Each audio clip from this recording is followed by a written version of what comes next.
Pour commencer, souvenez-vous de la dernière fois où vous avez osé. C'est-à-dire, vous avez fait un truc et vous êtes surpris vous-même. Vous dites, waouh, j'ai fait ça, non? Alors, ça peut être un petit truc, hein, ça peut être sourire dans un ascenseur ou un truc un peu moins petit, quitter son mari. C'est au choix. Notez-le éventuellement sur un bout de papier, on y reviendra tout à l'heure. Alors, sur cette situation-là, après, c'est passé quelque chose et il y a des conséquences. Notez dans le chat, s'il vous plaît, si les conséquences ont été plutôt négatives ou plutôt positives de votre point de vue.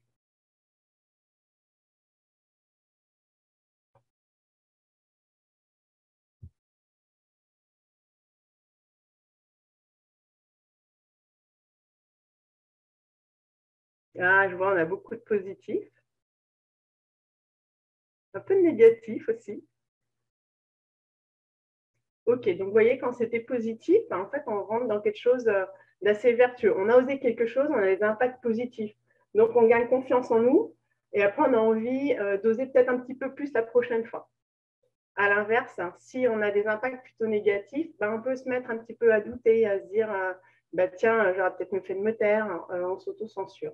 Donc, c'est une autre mécanique qui s'enclenche.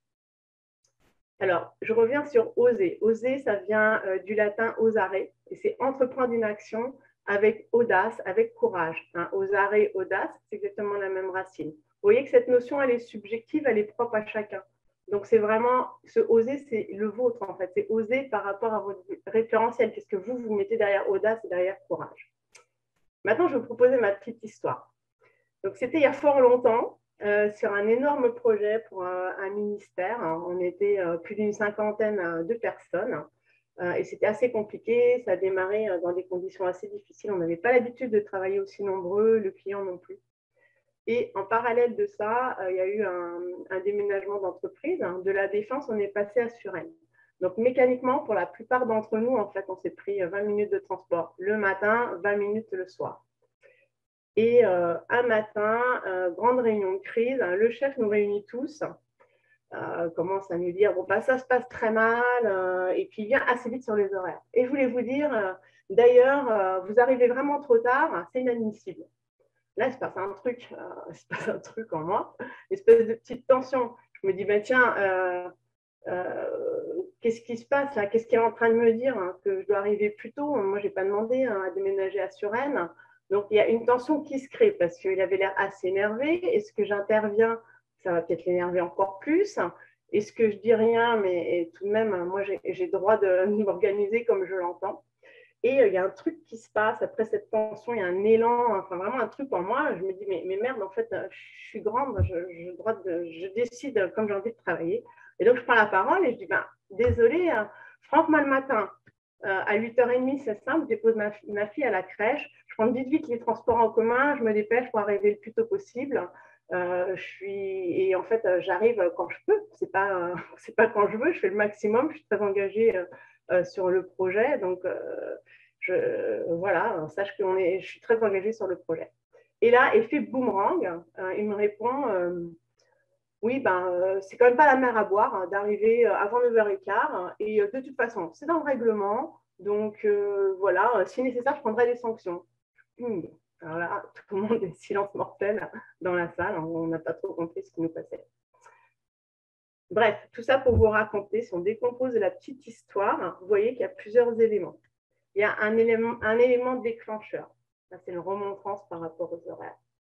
Après, il y a une tension et un élan vital juste derrière. C'est quasiment sur la même temporalité, une petite appréhension, puis il y a quelque chose qui nous pousse finalement à agir. Action, conséquence. Ce que je vais vous inviter à faire maintenant, c'est de vous replonger déjà dans votre situation que vous avez identifiée tout à l'heure. Si vous voulez, vous pouvez fermer les yeux. Remettez-vous dans le contexte avec qui vous étiez, dans quel endroit. L'atmosphère, essayez de sentir comment vous vous sentiez. Essayez de revivre un petit peu cet élément déclencheur. Qu'est-ce qui s'est passé? L'élément déclencheur, il peut être interne, hein, ça peut être un truc qui vient de vous, c'est pas forcément externe. Élément déclencheur. Après, petite tension, une appréhension, quelque chose comme ça, une petite peur. vous êtes dit quelque chose, et juste derrière, en fait, il y a quelque chose qui est vraiment sorti de votre cœur, de votre tripe, qui vous a poussé à agir. Je voudrais zoomer sur cette partie-là, sur cet élan vital. Essayez de retrouver, de chercher quel était le besoin fondamental que vous vouliez exprimer. Quelle était la valeur que vous vouliez défendre. Une croyance, peut-être, un droit à faire respecter. Allez chercher, c'est pas forcément évident.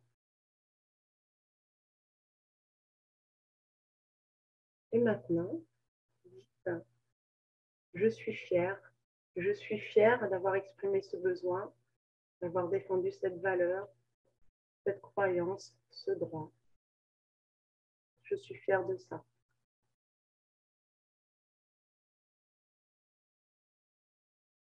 Ressentez vraiment où c'est dans votre corps.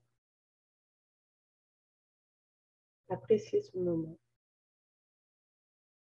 Maintenant, je vais vous inviter petit à petit à revenir avec nous. Rouvrez les yeux, revenez dans ce monde réel. Après, évidemment, il y a eu une action des conséquences. Et qu'elles soient positives ou négatives, ce que je vous invite à faire, c'est vraiment à chaque fois que vous osez de célébrer cet élan vital, de cultiver cette énergie. Soyez fiers de qui vous êtes. Voilà. Merci de m'avoir écouté.